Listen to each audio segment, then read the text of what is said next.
just standing around and watching them. Yeah. Well, today's the day, guys. We're actually getting unloaded here. 200 pounds of shit in a 5-pound box. Tools, tools, more tools. As you can see, these guys are working hard. All of the bins and everything. This is pretty much all for the shop.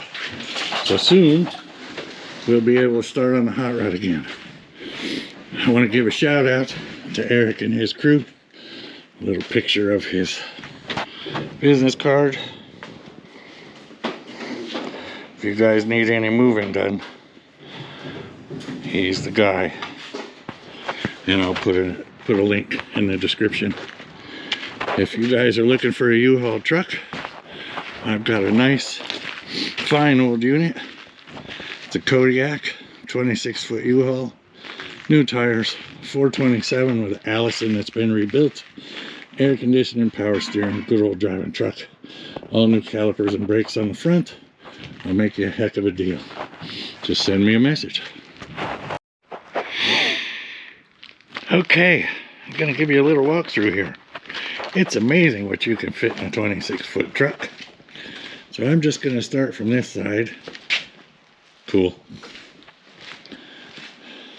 All of this, well, except for what you already saw on the shelves.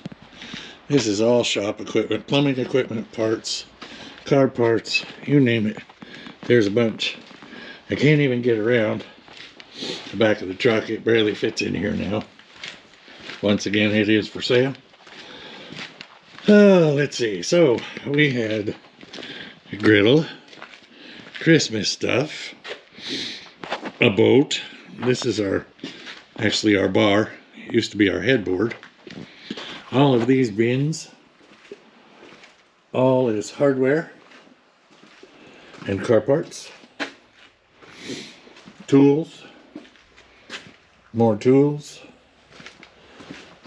stuff that was jammed in bins, and you name it. Could have a yard sale for days. And all of this, and all of that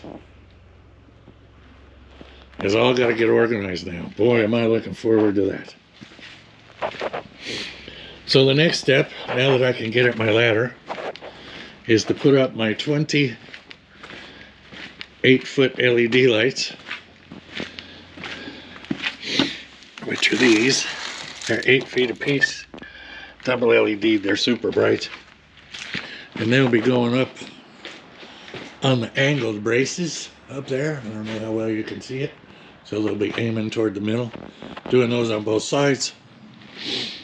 Also going to do another set on the angled braces there, and then I'll figure out, I'll probably put a couple up in here somewhere, maybe just straight on the bottom of that beam. So we'll have plenty of light. I've got 7 more of those shelf setups, plus I have my enclosed, that's full of plastic bins, so I can put nuts, bolts, screws in there. I also have this shelving unit here, so I can fill that full of power tools and stuff, which it was before. My welder's over there, my air compressor, a couple rolling carts, nuts, bolts, screws, my chainsaw, so now I can start cutting up some of this wood out here. Beads for a bead blaster, which I no longer have, I gave it away. Spare clutch for the hot rod. Oh, you name it. If I don't have one, I probably have 3. But lots of stuff that's got to get organized. That's the plan at this point. So, wish me luck. Once I get something done, I'll post another video. In the meantime, I'm going to go ahead and get the stuff out of the back of this. Get the leak fixed at the fuel cell. Get the battery in it. I do have... What happened there? Something just happened to my screen. Alright, so I'm going to go ahead and get the fuel cell leak fixed, get the battery in it. I do have a new set of headlights to go in it. So I'll get the nose wired up, get all of that working. Turn signals and all work so far. I want to go ahead and get the seats bolted in. I am getting a new bell housing for the transmission. I wasn't happy with the one that was in it. A clutch had come apart and put a slice in it, actually. I don't know what happened there for sure, but it's not good. There's a little bit of spacing issue, so I'm going to go ahead. I ordered a QuickTime bell housing, which is made for the old small block Chevrolets with a T56 out of a 2004 5.6 GTO, which is what this transmission is. I've also ordered the upgrade kit to make it a stage 2. Good for, I guess, 600 foot-pounds of torque or 600 horsepower or whatever, which would be fine for this little girl because I don't plan on ever putting slicks on it, and it's just going to be a tire burner. So that's the plan. Once I get that done, I'm going to pull the transmission out. I'm going to go through it because that way I'm sure it's right, and put it back in. Of course, it's got a brand new clutch and all, as you see in my older videos. Then I don't have to worry about it. I know the rear end's good. I know the tranny's good. The motor obviously is brand new, fresh. So everything in it's new. The heads are new. Everything's new. So I shouldn't have any problems. The whole idea behind this is longevity. I want to be able to drive this car. I want to take it into town and go to Home Depot and pick up a piece of plumbing. I want to be able to drive it to the restaurant, have dinner. It's going to have air conditioning. Should be fairly comfortable. She's going to be a little loud. Nothing I can do about that. We'll fiddle with that stuff later. But I want to be able to use it almost like a daily driver. Why not? You don't build these things to sit. She's just ugly enough I don't have to worry about her door ding. And I want to use it. So, that being said, I got a lot of organizing to do. Now that everything is situated, I think I'll go ahead and get my lift coming because I can put it in the back of this 26-foot truck and bring it home. They're getting ready to work on the Bobcat. The head is back, so they'll be doing that. Once I get the Bobcat running, then I can unload the lift, or we'll figure that out. I may just put it on my flatbed trailer and bring it home. Start getting this stuff organized a little better and start chopping up these trees and turning it into some lumber and some firewood. So that's the plan. Still looks cool though, don't it? Back with you soon. Don't forget to like and subscribe. Tell your friends there's an idiot out in the middle of the woods building cool stuff.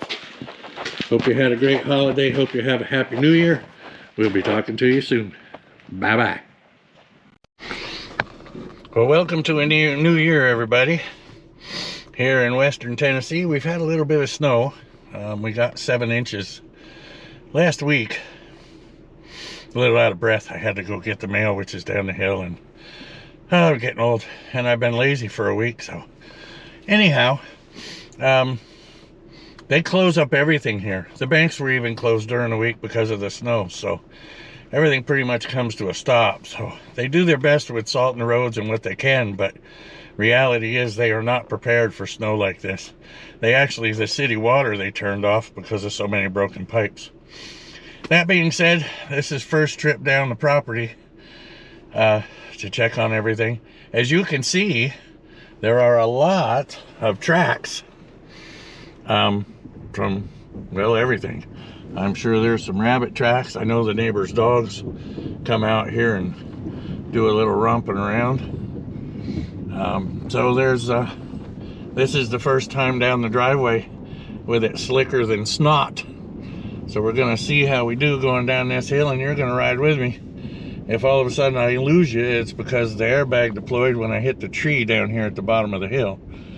But anyway, things are melting off. Right now it's 29 degrees. It's supposed to be up into the high 60s here in the next few days. And then we get some rain, so this will all be gone. But in the meantime, kind of pretty for a few days, and hopefully that's it. We won't see any more till next year. But haven't been able to do anything with the hot rod. My lift actually comes in Tuesday, supposedly, which is around the 23rd. We'll see what that happens with that. It appears that my stream is still running. So that's actually a spring that comes out of the hill. up that way a ways. We'll see what that's all about. Let's go for a ride in the snow here and see if we can make it up to the barn, because it is uphill. All of my stuff appears to be here. It'd be easy to tell if somebody was stealing from you this time of year. Bobcat's still sitting there waiting on parts. I'm driving my wife's Cadillac, so I better not get it stuck or anything. She'll be madder than a hornet. Well, I drove right up. So I'll show you a few things as I get out of the car here. You'll love this. I guess we'll start off going around the corner. Yeah, she's a little crunchy. It's done a little melting. So before all of this, I had planned on my septic. There's the beginnings of my drain field. The septic tank sitting in the ground. It has floated out once because we had a pretty good rain. It's an extra tank I got, and my drain field pipe, da-da-da-da-da. Nothing to really care about. Let me get this unlocked, and I'll try and get a little light in there and show you what's going on inside. So I open up the big garage door, which is where the motorhome will go. And as you can see, we got a lot of stuff. Still got more shelving to put up. Haven't been able to get out here since I started just unloading this stuff. This is all stuff for drain field, septic tank, and also I've got to put in a French drain across the back because the back hill, you can see, well, you can't really see it. I'll get back over there in a minute. But the hot rod's right here. Now the good news, bunch of good news. Number one, lift will be here Tuesday. That's a wonderful thing. As soon as that gets here, I'll start diving on this. This is where the lift is actually going at first. It is on wheels. It's a 4-post lift that I can move. So the thought is I can put it here, which is in front of this door. And then I can move it out into the main area here if I've got something sitting there that I need to work on other than it. My barrel stove is here. This is all shop equipment, all of it. These bins are all full of hardware. As I get around and get a little warm in here, toward the end of this week, it's supposed to rain and be in the high 60s, so I can be out here organizing and not be freezing my butt off. But as I go toward the back here, you can see that there is a bank right there. And that's actually above my head. It's probably 7-8 foot higher than the barn. My temporary drainage is working. It's keeping the water out. There's no signs of water here, which is good because we have some furniture stored here.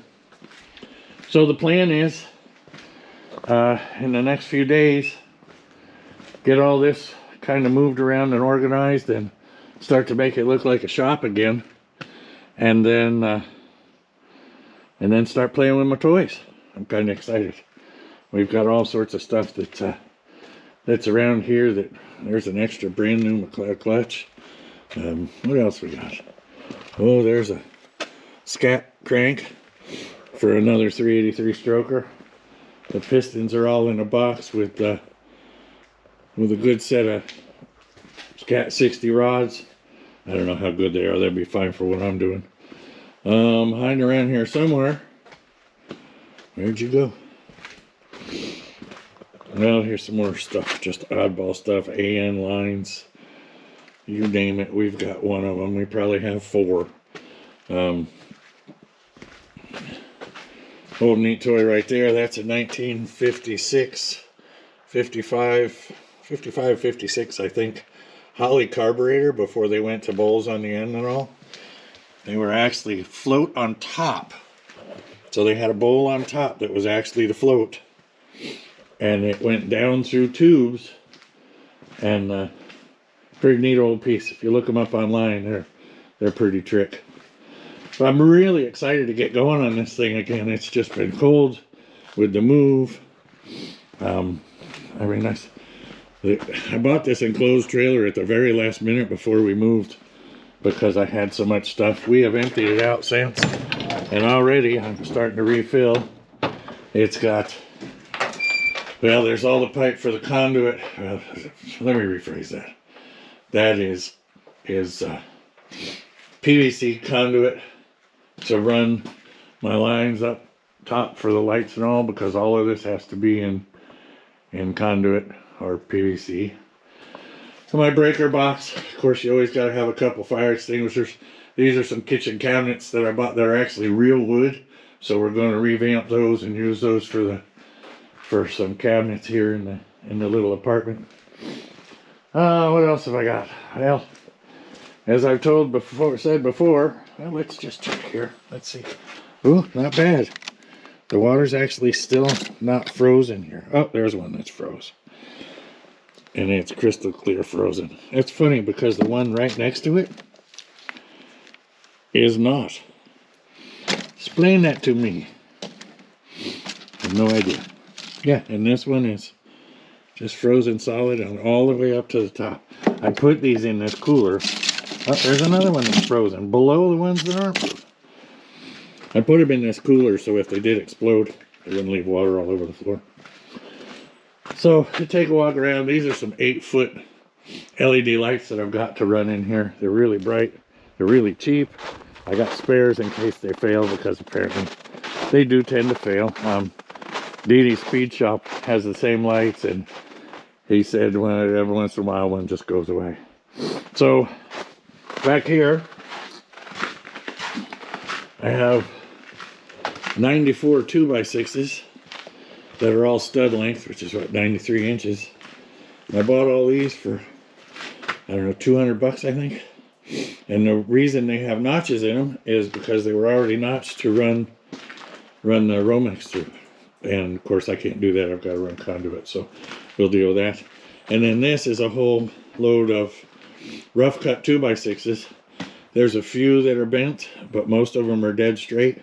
I'll run them through the planer, and I'll use those for my building wall in the other side. And I'm going to put a attic above it because there's so much extra space. So here's the back. It's a pretty good sized hill. My drain has actually worked.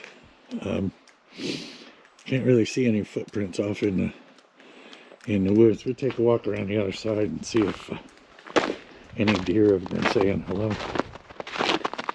I do have a feeder back here, and there's a possibility that something is coming on through, but you never know. So the back of the barn is doing good. I do still have to finish up here. And I know this isn't hot rod stuff, but I have to keep you guys interested a little bit and let you know that I haven't just forgotten everything and stopped filming. It's just, until I get my lift and until we can get out of here, there's not a lot to film. I filmed my lazy ass sitting in a lawn chair in the bus captain's chair, spun around as a recliner, and just sitting there. But, yeah, we got some neighbor doggy footprints, it looks like. Don't look like anything has hit the feeder.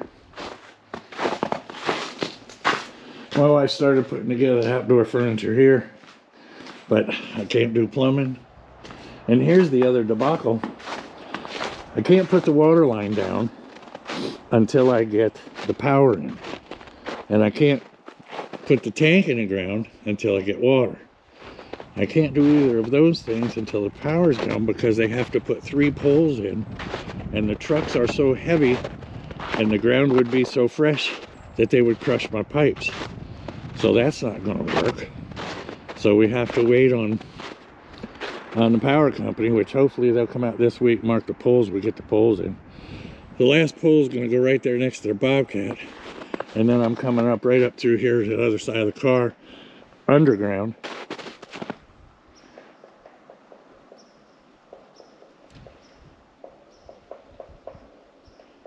Got a woodpecker up in the tree up there.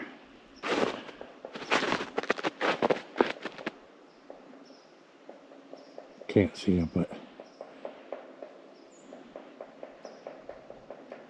he's definitely banging away looking for bugs.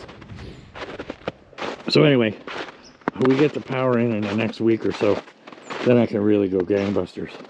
I do have a little generator, which will power the lift until I get power, and also power the lights. And I have a heater, so if it just gets above freezing, I can work reasonably comfortable. I don't mind wearing warm clothes, but I don't like working when it's 25 degrees. There's no sense to that. So that's about it for now, guys. I don't know how much of that cut. My camera got cold, and then all of a sudden it just went wonky. So anyway, we got a bunch of stuff for our house. We've got, well, just all sorts of stuff. Hopefully one of these days soon, we'll be able to start doing something. Next thing, I can't put, as I said, we'll see if I did it twice. I can't put the water in to get the septic tank down, to get all of that stuff done until I get the electric in, because the trucks are so heavy. I do have water at the street. I already have the meter, so it's just a matter of time for that. Once again, more shop stuff and tools. We've got all sorts of stuff. A few Q-jets for anybody that needs them. Send me a message, I'll tell you what I got. This is a newer one. And then there's a, I can get the numbers off them if anybody's interested. They're a quick, easy rebuild, so. Ooh, I'm glad I did this because there's some square D breakers that I may need later. So that's cool. I haven't decided if I want to use these or not. These are pretty neat pieces. These are offsets. You could offset the carburetor. And I don't know, it kind of looked like a ridiculously tall cross rimmy freak thing. The only problem with that is, unless I figure out how to make the hood slide farther forward, I'd have to cut the hole bigger, because it won't quite clear the front carburetor.